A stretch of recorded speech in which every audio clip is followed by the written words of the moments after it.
A Ânima Educação está com dividend yield de 22% nos últimos 12 meses, porém as suas ações já caíram cerca de 58% no mesmo período. Será que essa queda nas ações é uma oportunidade para comprar e receber dividendos altos ou será que a empresa pode falir? Se você já investe na Ânima Educação ou está pretendendo investir, fica até o final desse vídeo que eu vou fazer uma análise completa da empresa e dos dividendos para ver se vale a pena investir nessa empresa. Meu nome é Gabriel Rezende, eu sou investidor há mais de 3 anos, profissional em finanças pessoais e investimentos e criador do método Finanças 4P. Esse método te ajuda a melhorar sua vida financeira e organizar os seus investimentos através de planilhas super completas e fáceis de utilizar. E se você quiser saber mais sobre, é só clicar no primeiro link da descrição. Dito isso, a gente pode ir pro vídeo. Antes de qualquer coisa, é importante a gente entender um pouco sobre o que é a Ânima Educação. Ela é uma das principais empresas privadas de ensino superior aqui no Brasil. Ela se destaca como a terceira maior empresa em receita e a quarta maior empresa em número de alunos. A gente pode ver aqui que a empresa foi fundada lá em 2003, tá? Há mais de 20 anos atrás, e desde então ela veio crescendo bastante com várias aquisições. Então aqui em 2006 ela fez a aquisição da Unimonte, aqui em 2009 a aquisição da UniBH, em 2014 da Unisão Judas, tá?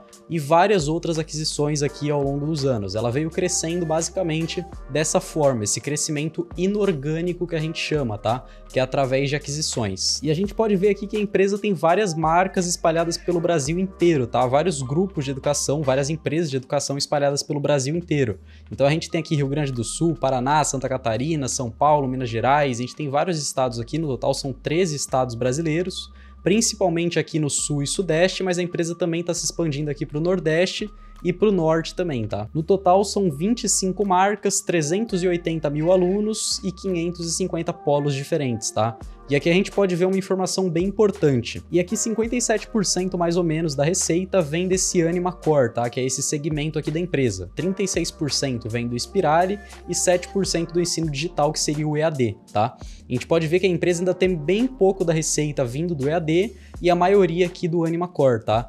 Esse Ânima Core seria basicamente todos os cursos de ensino superior, com exceção da educação de medicina aqui, tá? Do curso de medicina, que seria separado aqui esses 36% vindo do Inspirali, tá? O ticket médio aqui desses cursos está bem competitivo em comparação com outras empresas, tá? Então aqui nos cursos presenciais a empresa tem um ticket de R$ 840, no curso de medicina 9.300 e no curso de EAD, em vários cursos de EAD na verdade, ela tem um ticket médio aqui de R$ 215.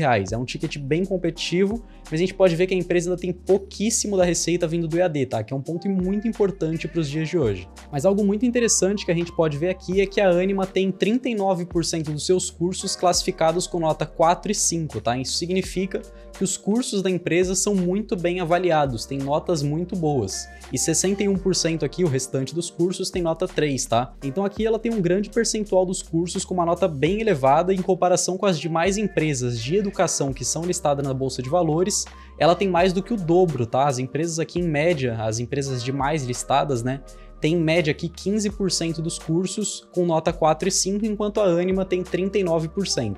Mas agora que a gente já entendeu o modelo de negócios da Ânima, vamos começar a dar uma olhada nos números da empresa. A gente pode ver aqui que a margem EBITDA da empresa, ou seja, a margem de lucro operacional basicamente, vem crescendo bastante ao longo dos últimos trimestres, foi bastante impactada aqui durante o período de pandemia, tá? Principalmente na segunda onda, mas a gente pode ver que desde o terceiro trimestre de 2022 a margem vem crescendo trimestre a trimestre, o que é um resultado muito positivo, tá? A gente também pode notar um crescimento aqui de 4,9% no ticket médio do Ânima Core e 6,9% no ticket médio da Inspirali, que seria os cursos de medicina. A gente também pode ver que a empresa está gerando bastante caixa, tá? Que só no terceiro trimestre de 2024 a empresa gerou 328 milhões e nos 9 meses de 2024 até o terceiro trimestre a empresa gerou quase 780 milhões de caixa, tá? Então é uma boa geração de caixa, é uma empresa saudável nesse quesito e não tem muito o que se preocupar. O grande problema da empresa e que muitos investidores estão de olho é isso daqui, é essa alavancagem aqui extremamente alta da empresa de 2,7 vezes o EBITDA, tá?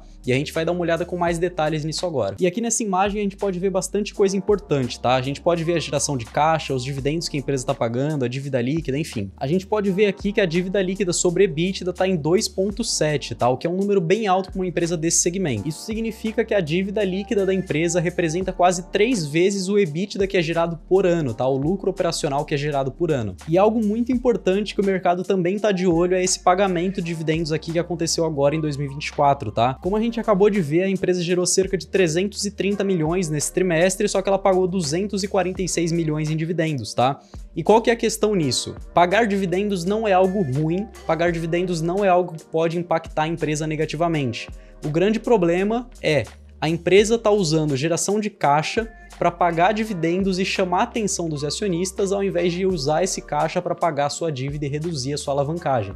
Esse é o grande problema da Ânima, tá? Ao invés da empresa pegar esses 328 milhões e pagar uma boa parte da sua dívida para aliviar a sua alavancagem, ela está usando isso para pagar dividendos e chamar a atenção dos acionistas. E isso se torna um problema porque a gente pode ver aqui, por exemplo, que no terceiro trimestre de 2024, a empresa teve 195 milhões de despesa financeira, tá? Isso é despesa com juros, é como se você tivesse pego 10 mil de empréstimo e você tivesse que pagar 100 reais todos os meses. É a mesma coisa para a empresa, tá? Ela está pagando 195 milhões todos os trimestres de juros de dívida, de despesas financeiras, como é chamado, tá? E a gente pode ver que esse número foi até maior do que no mesmo trimestre do ano passado. Isso não é bom para a empresa. Isso prejudica a empresa, isso aumenta a alavancagem, isso reduz o lucro da empresa e mesmo assim, ao invés de usar o dinheiro da geração de caixa para pagar uma parte da dívida, a empresa está usando esse dinheiro para pagar dividendos e o mercado não está gostando disso. E olhando aqui com mais detalhes para a dívida, a gente pode ver que o vencimento não é uma preocupação, tá? Porque a empresa não tem dívida vencendo aqui para 2024 a 2026. Ela tem um pouquinho aqui da dívida sim vencendo nesse período, mas a maior parte da dívida está concentrada lá para 2027 ou 2028 para frente. Então, na teoria, o que acontece? A empresa tem uma dívida grande, tem uma alavancagem financeira, só que ela não precisa se preocupar com isso agora, na teoria. Só que o certo a se fazer, até para ela conseguir gerar um lucro maior, seria ela usar a geração de caixa dela atual para poder pagar parte dessa dívida e com isso ter menos despesa financeira, tá? O que também impacta no lucro. Se você teria um lucro de 10 mil e você teve uma despesa financeira de 5, você vai ter um lucro só de 5 mil, tá? Eu tô dando exemplos aqui, mas é para você entender o quanto isso pode impactar os resultados da empresa. Só que ao invés da empresa usar essa geração de caixa aqui para reduzir a dívida, ela usou para pagar dividendos, como a gente pode ver aqui. E isso não foi muito legal aos olhos do mercado.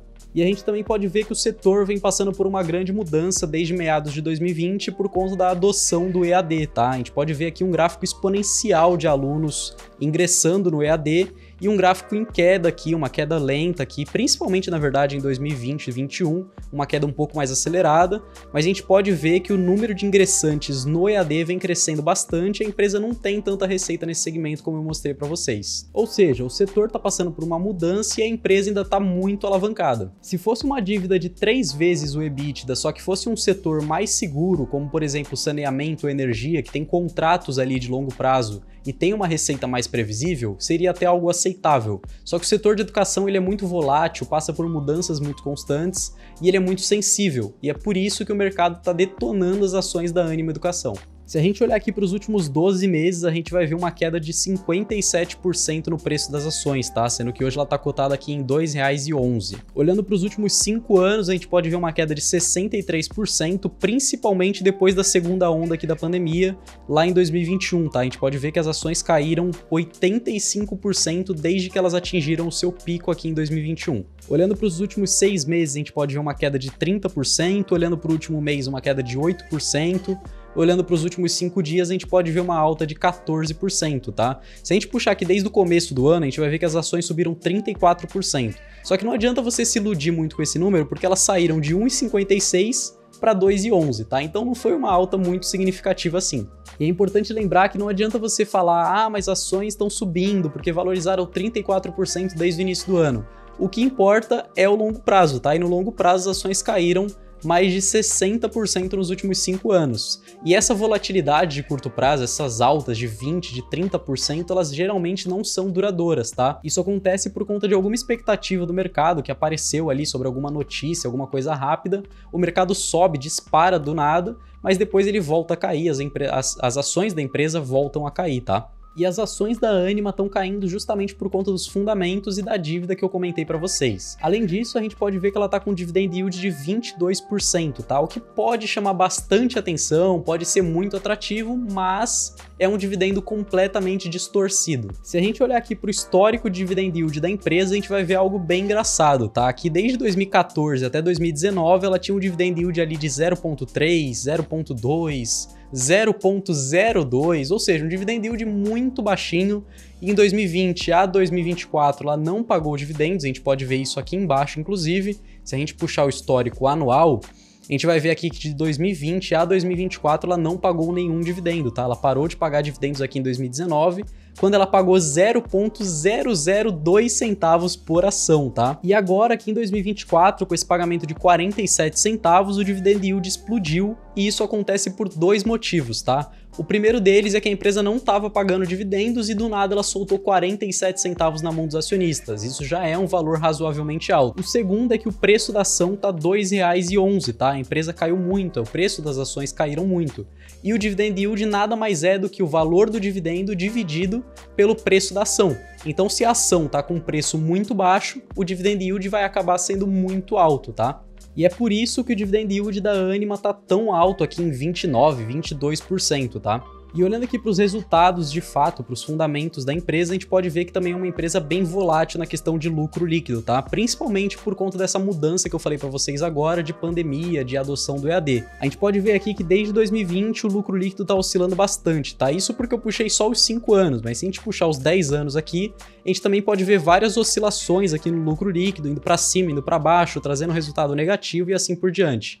Mas olhando só para os últimos 5 anos, a gente também pode ver essa volatilidade. Então aqui no quarto trimestre de 2021, prejuízo de 155 milhões, outro prejuízo de 90 milhões e assim por diante, depois registrou um lucro, voltou a ter prejuízo, aí voltou a ter lucro, voltou a ter prejuízo, enfim. É uma empresa que não está estável na geração de lucro, isso é um problema para os acionistas, já que os dividendos eles vêm do caixa e o caixa vem do lucro. Se a empresa tem um lucro volátil, ela vai ter uma geração de caixa volátil e, consequentemente, dividendos que não se sustentam no longo prazo. Então, assim, se a sua dúvida é se vale a pena investir ou não na empresa, a minha resposta é que eu acho que não vale a pena, tá? Isso por conta de 3 fatores principais. O primeiro deles é o setor, que está muito sensível e está passando por uma mudança muito grande e a empresa ainda não se adaptou a isso. O segundo é a dívida extremamente alta e o terceiro ponto são os dividendos que provavelmente não vão se sustentar ao longo de 2025 e muito menos no médio e longo prazo. O certo a se fazer, se você realmente quer investir na Ânima a qualquer custo, é você esperar ela dar uma organizada na